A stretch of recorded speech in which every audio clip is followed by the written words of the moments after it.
Al-Salam. Mr. President, Al-Salam and Adhrb would like to raise concerns about reprisals by Gulf Cooperation Council states against human rights defenders and activists for their engagement with the United Nations.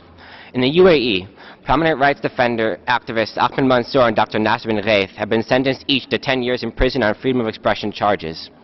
Mansour's detention, disappearance, and conviction stem in part from his work with the Human Rights Council, including for having raised the case of Dr. bin Ghaith with UN bodies and mechanisms. In Saudi Arabia, authorities have repeatedly targeted, harassed, and detained women's rights activist Loujain Al-Athloul. In February 2018, she participated in Saudi Arabia's CEDAW session in Geneva. When she returned to Saudi Arabia, she was detained and placed under a travel ban. Then, in May 2018, she was detained again, alongside almost a dozen other women's rights activists.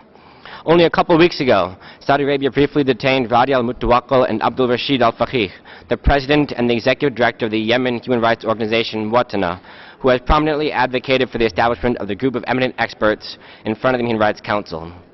The targeting and detention of activists by GCC and HRC member states, Saudi Arabia and the UAE, for their speech and engagement with international organizations and human rights mechanisms demonstrates their antipathy towards criticism and dissent. We call on the Council to firmly address all cases of reprisals and to consider suspending the membership of Saudi Arabia and the UAE. Thank you. Thank you, sir.